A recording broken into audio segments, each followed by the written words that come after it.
O contentamento vem de um coração cheio de fé. Aqui está Nancy DeMoss Wolgemuth. É essa fé que agrada a Deus. Você quer agradar a Deus com a sua vida? Então, Deus vai colocá-la em circunstâncias nas quais você não consegue ver o resultado, não consegue entender o motivo, nada faz sentido. Você simplesmente precisa confiar.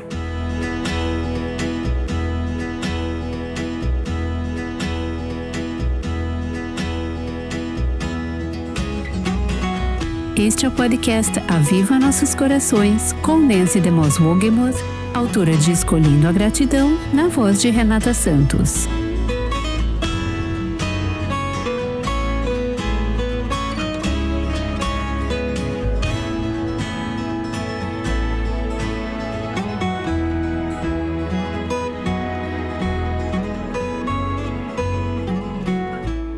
Estamos vendo como cultivar um coração contente e observando as características de um coração contente. Na última sessão, vimos que um coração contente é um coração agradecido, que aprende a reconhecer e a expressar gratidão pelas bênçãos de Deus. Quero encorajá-la novamente a separar um tempo diariamente para dizer obrigada, Senhor, e listar diante de Deus as bênçãos específicas que Ele tem trazido à sua vida. Coisas que tantas vezes não valorizamos ou deixamos passar despercebidas. Às vezes me pergunto, se as coisas que Deus faz por mim fossem limitadas por aquilo pelo que eu lhe agradeço, quantas bênçãos eu teria daqui para frente? Se Ele não fizesse nada além daquilo que já agradeci, minha vida seria uma vida abençoada ou empobrecida? Um coração contente é um coração grato, agradecido. Veremos a seguir que um coração contente também é um coração confiante. É um coração que confia no caráter de Deus, confia na providência de Deus, confia no plano de Deus e sabe que tudo que Deus faz é bom. Uma mulher me escreveu e disse: tenho sido descontente em relação à minha vida familiar, especialmente em relação ao meu marido e ao que eu acho que ele deveria fazer em nossa família. Essa, aliás, é uma área de descontentamento para muitas mulheres. É uma armadilha perigosa, é um hábito perigoso que muitas mulheres desenvolvem sem nem perceber. Criar expectativas dentro do lar que não são atendidas. Deixe-me dizer algo aqui. Não existe marido perfeito. Deus nunca criou um marido que fosse perfeito. Não existe marido que consiga atender a todas as expectativas da esposa. E, aliás, também não existe esposa perfeita que consiga atender a todas as expectativas do marido. Deus sabia do que você precisava quando escolheu esse marido para você. E Deus pretende usar até mesmo as arestas dele para ajudar a moldar e formar você.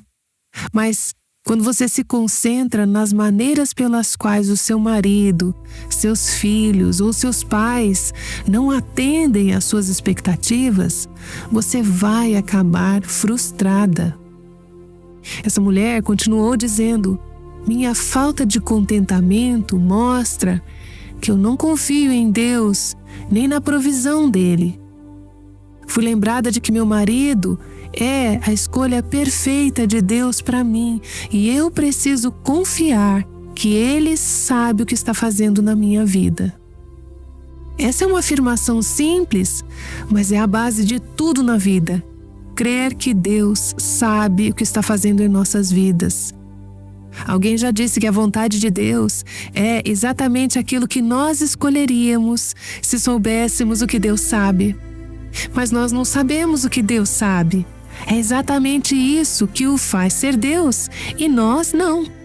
Quando estivermos na eternidade com o Senhor e olharmos para trás, para esta vida, teremos uma perspectiva que hoje não temos. Veremos do ponto de vista eterno. Sim, Deus sabia exatamente o que estava fazendo. Ele não cometeu erros. Havia uma tapeçaria sendo tecida, havia um caminho sendo traçado, e era o caminho certo, era o caminho bom. E sim, se eu ocupasse o lugar de Deus e soubesse o que eu sei agora, teria feito exatamente as mesmas escolhas. Mas hoje, não conseguimos ver o quadro completo. Não temos essa perspectiva completa e não teremos nesta vida. Por isso precisamos confiar no que não vemos. E é essa fé que agrada a Deus. Você quer agradar a Deus com a sua vida? Então Ele vai colocá-la em situações nas quais você não consegue ver o resultado, não entende o motivo, nada faz sentido. Você simplesmente precisa confiar. E um coração que confia acaba sendo um coração contente. Fui muito impactada alguns anos atrás por uma série de reportagens publicadas no jornal da minha cidade. Uma delas tinha o seguinte título: Amor, honra e compromisso. Nasce o bebê ameaçado pelo câncer. Todd Stilson é médico e mora em nossa região. Sua esposa Jane era farmacêutica. No início da segunda gravidez, ela foi diagnosticada com uma forma agressiva e fatal de câncer de mama. Os médicos aconselharam que ela abortasse o bebê para poder tratar o câncer. Ela sabia que, se não abortasse, sua expectativa de vida seria muito curta. O casal disse que a decisão mais fácil de todo o processo foi justamente a de não abortar o bebê. Eles se recusaram, apesar de todo o aconselhamento médico. Ambos eram profissionais da área da saúde e sabiam, provavelmente, qual seria o desfecho. Eles acreditavam que tanto a gravidez quanto o câncer vinham de Deus e decidiram aceitar ambos. A reportagem escrita logo após o nascimento do bebê expressava a confiança desse casal na vontade e no plano de Deus para suas vidas. Vou ler um trecho do que foi dito. Este casal ora para que Deus intervenha, seja por meio da ciência ou de forma sobrenatural, mas está preparado para aceitar uma resposta negativa. Confiamos na providência do Senhor, disse Todd, calmamente. O casal teve seus momentos de medo e tristeza, mas, segundo ele, em meio à dor e ao sofrimento, pode haver verdadeira paz. Esta história é muito maior do que nós, afirmou Todd. Esta história é sobre o que Deus está fazendo em nossas vidas. Meu desejo é que quando as pessoas nos virem, isso as faça querer conhecer o Deus a quem servimos.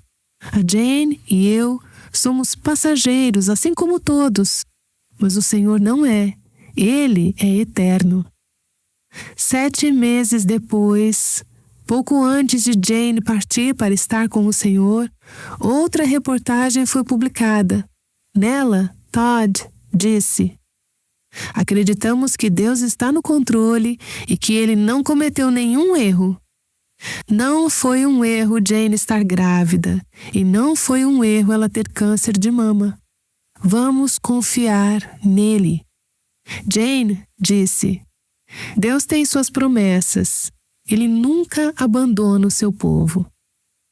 Ambos estavam de bom ânimo e demonstravam grande serenidade ao falar da vida. A depressão, assim como o aborto, simplesmente não parecia ser uma opção. Quando descobrimos que o câncer havia se espalhado para os ossos, foi um golpe muito duro, disse Jane. Eles não podem me curar medicamente. Essa foi a maior decepção. Mas eu não estou deprimida. O Senhor tem sido a minha força. Ela admitiu. Ficamos muito desapontados e choramos quando recebemos esse relatório, mas eu sabia que precisava seguir em frente. Eu me apoiei na palavra de Deus e isso me trouxe muita paz. Ele está no total controle da situação. Isso está realmente fora das minhas mãos e exige de mim total dependência dele. Sabe qual é a verdade? Tudo já está fora das nossas mãos. Eu e você tentamos tanto controlar as coisas, e nós mulheres já nascemos meio controladoras.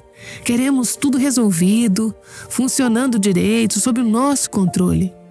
Mas a realidade é que não conseguimos controlar nada. Você pode manter o seu filho bem perto de você, mas você não pode controlar a saúde dele, o desenvolvimento, o temperamento ou o caráter. No fim das contas, dependemos de Deus até mesmo para respirar. Um coração contente nasce da confiança de que Deus sabe o que está fazendo e de que Ele não comete erros. Como disse o salmista, Deus é bom e tudo que Ele faz é bom. Outro ponto. Um coração contente é um coração agradecido, confiante e um coração rendido e submisso. Talvez essa palavra não seja fácil de aceitarmos, mas se quisermos ter um coração contente, precisamos ter um coração rendido e submisso. É o coração que diz: Senhor, isso não é o que eu teria escolhido se eu fosse Deus, mas eu não sou Deus. Reconheço isso. Se isso te agrada, então me agrada também. Se isso é o que tu consideras melhor, então eu digo: sim, Senhor, eu me rendo. Não seja feita a minha vontade, mas a tua. É aí que chegamos à cruz, quando a nossa vontade cruza com a vontade de Deus. Colocamos a nossa vontade de lado. Eu não preciso que seja do meu jeito. No fundo do meu coração, o que eu realmente quero é que seja do jeito de Deus. Eu aprendi muito sobre a beleza de um coração rendido e submisso por meio das obras de Elisabeth Elliot. Quero ler um trecho do livro Mantenha um Coração Sereno, em que ela fala sobre reclamação versus submissão. Ela diz: tudo aquilo sobre o que somos tentadas a reclamar pode ser exatamente um instrumento que o oleiro pretende usar para moldar o barro à imagem do seu filho. As coisas das quais reclamamos podem ser justamente a resposta à nossa oração para sermos semelhantes a Jesus. Depois ela lista alguns exemplos: uma dor de cabeça, um insulto, uma fila longa no caixa. Não é preciso muito para nos tirar do sério, né? A grosseria de alguém, ou a falta de um obrigado, um mal-entendido, uma decepção, uma interrupção. Como disse Amy Carmichael, veja nisso uma oportunidade de morrer, ou seja, uma oportunidade de deixar o eu de lado e dizer sim à vontade de Deus, de ser conformada à sua morte, não de forma mórbida ou com um espírito de mártir, mas com uma paz tranquila e um contentamento feliz, na certeza de que a bondade e a misericórdia nos seguirão todos os dias das nossas vidas. Ela conclui com este ponto importante: será que nossos filhos não aprenderiam mais sobre piedade se vissem em nós um exemplo de contentamento em vez de reclamação, aceitação em vez de rebeldia e paz em vez de frustração?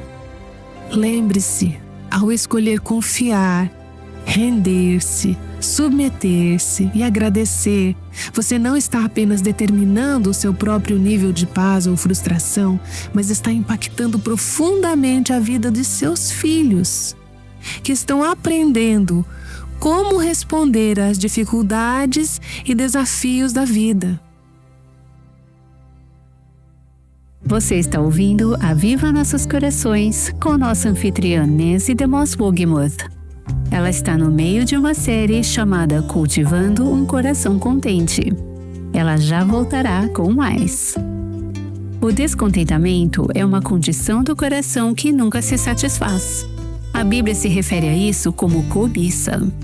Foi sobre isso que Erin Davis conversou com Melissa Kruger, autora do livro A Inveja de Eva, Encontrando a Satisfação em um Mundo Cobiçoso. Essa conversa aconteceu em um centro de recursos durante uma conferência. Aqui está Erin Davis conversando com Melissa Kruger. Bem, você dedica a segunda metade do livro a essas categorias da cobiça. E eu achei isso muito útil. Talvez porque eu tenho uma personalidade tipo AA. Eu adoro listas de verificação. Mas vamos dar uma olhada nelas juntas. Você fala sobre cobiçar dinheiro, posses, e apresenta no livro uma lista que eu considero muito útil, com diferentes verdades nas quais nós podemos acabar acreditando. E você diz que dinheiro significa segurança, dinheiro significa felicidade, dinheiro significa paz nos relacionamentos. Se a nossa conta bancária estivesse cheia, o nosso casamento não estaria tenso, nossos filhos se dariam bem, seja o que for. Dinheiro significa ter conforto, dinheiro significa ter respeito, dinheiro significa ter prazer, dinheiro significa ter experiências, dinheiro significa ter bens, dinheiro significa ter recompensa. E então você vira tudo isso de cabeça para baixo quando você substitui a palavra dinheiro por conhecer a Deus. E eu achei isso tão poderoso. Eu achei tão poderoso porque conhecer a Deus significa ter segurança. Conhecer a Deus significa ter felicidade. Conhecer a Deus significa ter paz. E conhecer a Deus significa ter respeito. E eu acho que isso nos ajuda muito a explorar perguntas como: eu estou cobiçando dinheiro ou bens? Ou o que eu acho que finalmente vai me fazer feliz? Seria um salário mais alto? Seja lá o que for. Será que eu acredito que alguma coisa ou algum valor em dinheiro vai me fazer feliz? E você dá então um exemplo de Judas como alguém que cobiçou dinheiro e bens. Sim, eu nunca tinha acompanhado a história dele inteira. E esses pequenos indícios aparecem nos evangelhos. Ele era o responsável pela bolsa do dinheiro e vinha roubando dela em segredo.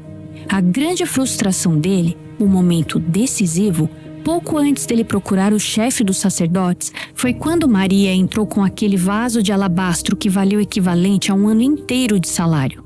Ela o quebra aos pés de Jesus, adorando-o, preparando-o para o sepultamento, e Judas fica furioso. Esse dinheiro não poderia ter sido dado aos pobres? Essa é a pergunta que ele faz. Veja, ele sabia exatamente quanto aquilo custava e estava preocupado porque não foi parar na bolsa do dinheiro. É isso que o leva a procurar os chefes dos sacerdotes e entregar Jesus. Então, ele foi atrás daquelas moedas e acabou perdendo o tesouro. É algo que nós também fazemos com muita frequência. Ele tinha diante de si o tesouro da eternidade e perdeu tudo por 30 moedas de prata. Eu penso em nós, que vivemos em uma América tão próspera e a ânsia de ter cada vez mais nunca satisfaz. E também não satisfez Judas, não é? Eu acredito que Judas foi consumido por um arrependimento enorme. Eu não sei se ele se arrependeu de fato, mas certamente ele sentiu um profundo remorso. Ele acabou devolvendo o dinheiro que achava que o satisfaria e não satisfez. Exatamente, não satisfez. E esse é o ponto. Há muitas pessoas famosas que conseguiram tudo que o dinheiro pode oferecer. Por que elas recorrem às drogas? Por que pulam de relacionamento em relacionamento sem parar? Estão procurando por algo que o dinheiro não consegue satisfazer. Se o dinheiro pudesse nos satisfazer, teria sido muito menos doloroso do que a cruz. Deus poderia simplesmente ter nos dado muito dinheiro, mas escolheu nos dar o seu filho. Você pode sugerir uma ação prática para uma mulher que está ouvindo e pensa: o problema é dinheiro? Minha cobiça está no dinheiro ou nas posses? Eu sei que não existe solução fácil. Não é isso que eu estou pedindo, mas o que você recomendaria que ela fizesse? Muitas vezes eu me volto para a resposta simples, que geralmente é a resposta difícil: orar e louvar. Eu diria que agradecer pelas coisas que Deus já nos deu lembra o nosso coração de que elas vieram dele. Quando oramos, até mesmo agradecendo a Deus pela refeição, isso nos lembra. Essa refeição não era um direito, foi um presente de Deus. Muitas de nós, não todas, vivemos com despensas cheias. Estamos até tentando esvaziá-las, porque temos coisas ali que provavelmente nem deveríamos estar comendo. Comigo também acontece. Mas a realidade é que muitas pessoas no mundo não têm isso. Separar um tempo para agradecer pelo que temos, em vez de focar sempre no que não temos. Acho que esse tipo de atitude realmente glorifica a Deus. Essa atitude diz, sou grata pelo que tenho, e isso gera contentamento no nosso coração em relação às posses. Você não ama como as crianças pequenas oram? Ai, obrigado pelo meu cachorrinho, obrigado pela minha vovó, obrigado pelo meu ursinho, obrigado pela minha cama. Olha, é simples e adorável, mas eu também acho que talvez isso impeça que a inveja crie raízes profundas no coração delas. Isso mesmo. A gratidão, eu acho, é um dos maiores antídotos para isso. Sim, esse é um ótimo começo. Depois você trata da categoria da cobiça nos relacionamentos românticos e usa Davi, o exemplo clássico disso. E você acompanha esse padrão de ver, desejar, tomar e esconder. Você poderia falar um pouco sobre isso na vida de Davi? Ele viu Batseba. Era um homem que já tinha muitas esposas, mas ele a viu. Ela era linda. Ele claramente a desejou, porque a viu se banhando, então imagino que foi algo bem carregado de luxúria. Ele a cobiçou, a tomou, sabendo que ela era casada com outro homem. E então, quando foi descoberto, porque Urias estava na guerra e Batseba não deveria estar grávida, e ela engravida. Ele tenta esconder matando Urias, colocando-o na linha de frente. Vemos esse padrão nitidamente. No mundo em que vivemos hoje, parece que qualquer pessoa pode estar filmando qualquer coisa a qualquer momento. E isso é ótimo porque serve como lembrete sutil de que todas as nossas ações são vistas. Realmente, não há como se esconder. Isso parece ainda mais forte, dá a sensação de que o Big Brother está sempre observando em algum lugar. Mas isso é um lembrete útil de que Deus realmente nos vê. Ele vê todas as coisas que achamos que estamos escondendo, e é útil lembrar-se disso. Ele vê se estamos tendo um relacionamento emocional com outro homem, mesmo que nunca façamos nada. Ele vê o que está acontecendo no nosso coração.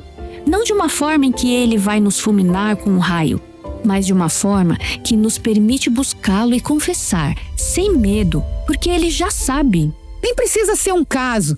Você deu um exemplo com o qual eu me identifiquei muito. Você está na igreja, tem um casal na sua frente com um bebê recém-nascido muito fofo. E o marido coloca o braço em volta da esposa de maneira carinhosa, e aí você sente a cobiça brotar no seu coração. Você pensa, olha para eles. Eles se amam de um jeito tão doce. Meu marido nunca coloca o braço em volta de mim. O que há de errado comigo? Em vez de simplesmente aceitar. Nós não somos assim e tudo bem.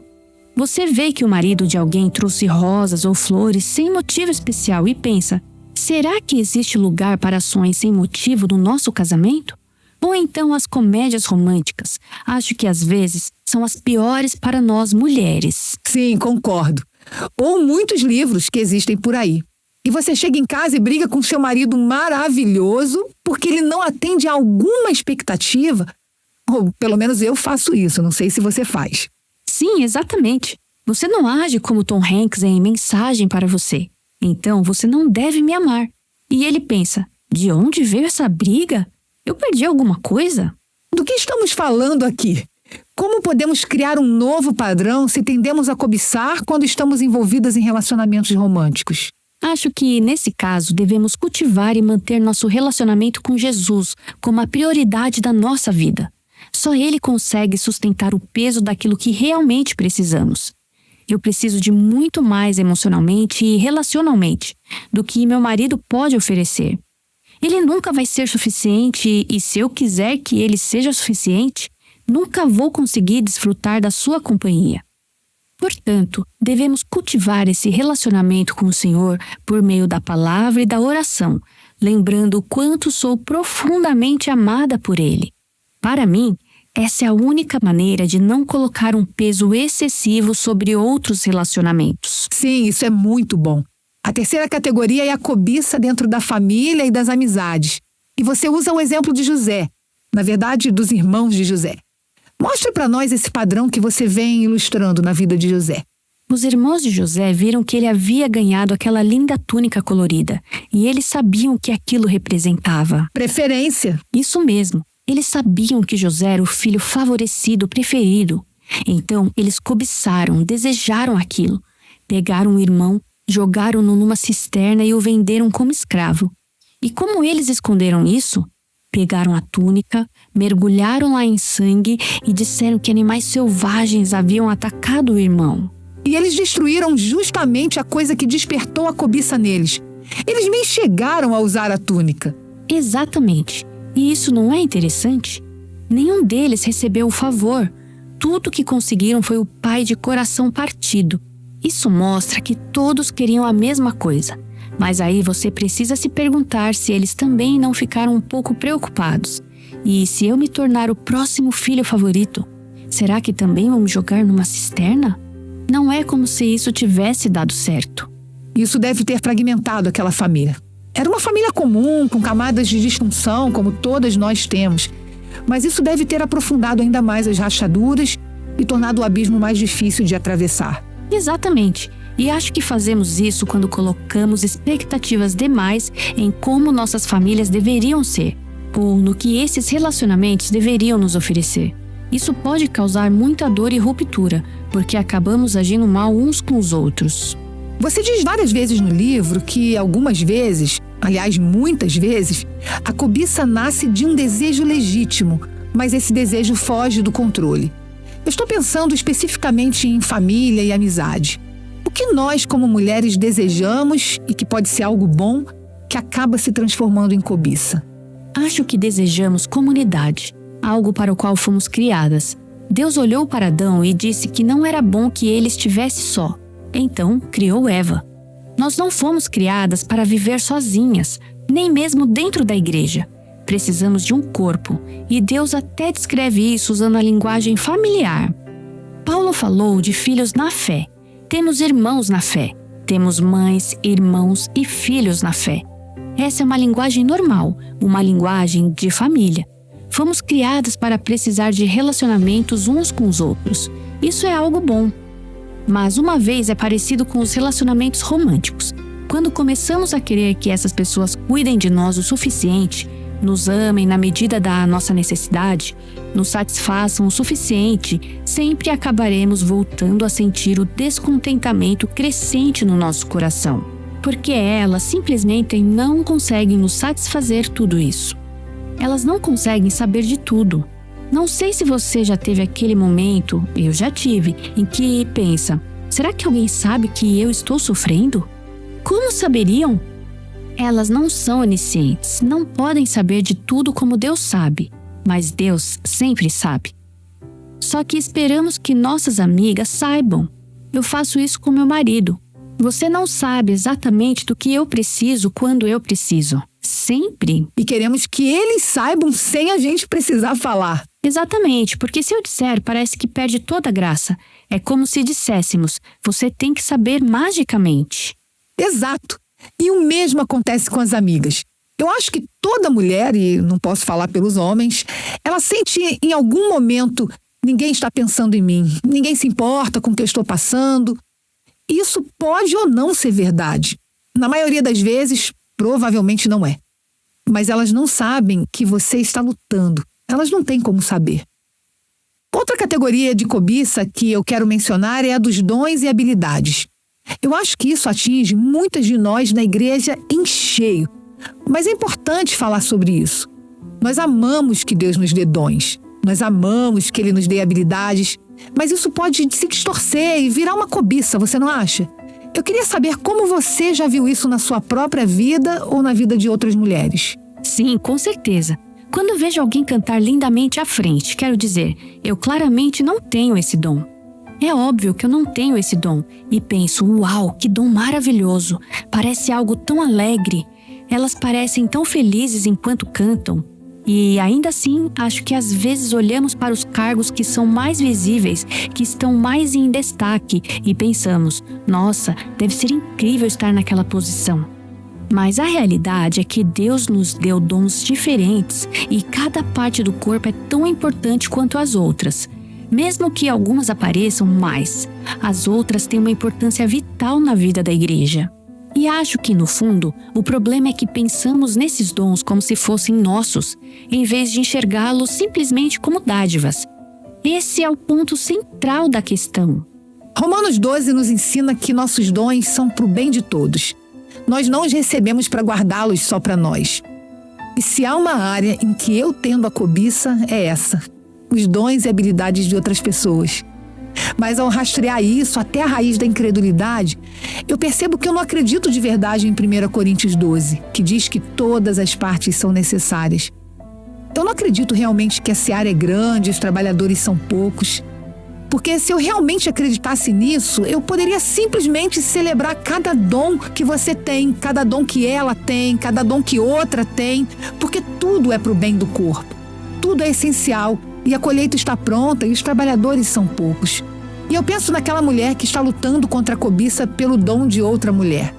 Esses são os textos para os quais eu apontaria. Você acrescentaria algo a isso?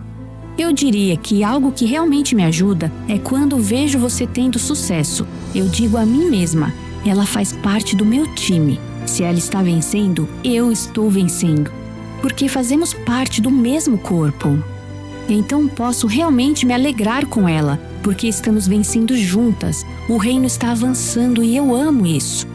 Quando vejo alguém prosperando na fé, isso é o evangelho avançando. É o reino de Deus em movimento. Então, quando eu quero que seja só eu liderando o reino de alguma forma, isso mostra que eu não estou pensando como alguém do reino. No fundo, tudo aponta para a glória de Deus. E isso revela que, na verdade, eu estou buscando a minha própria glória.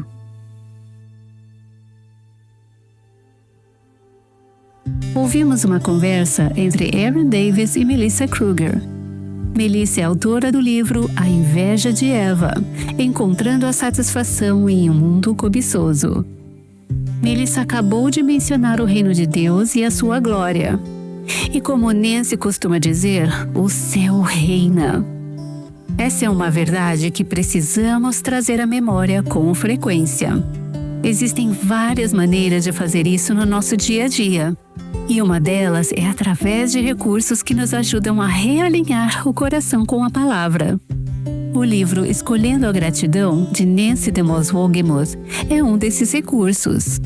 Ao longo das páginas, você vai encontrar encorajamento bíblico e aplicações práticas que ajudam a cultivar um coração grato e contente, mantendo os olhos naquilo que é eterno, mesmo em meio às circunstâncias. Para saber mais sobre este livro e como adquirir, visite nosso site avivanossoscorações.com e clique em livros. Bom, já vimos que um coração contente é um coração agradecido, um coração confiante. E amanhã no Aviva Nossos Corações, Nancy nos mostrará que um coração contente é um coração centrado em Deus. Espero que você não perca o episódio de amanhã. Agora aqui está Nancy com o pensamento final. Ao pensar nas circunstâncias, nos desafios, nas dificuldades que você está enfrentando em sua vida agora, elas são muito reais. Talvez não pareçam grandes para mais ninguém, mas são grandes para você. Vejo lágrimas em alguns olhos enquanto falamos sobre essas coisas. Elas doem, são dolorosas. Mas eu quero perguntar, você tem um coração confiante? Um coração que acredita que Deus sabe o que está fazendo?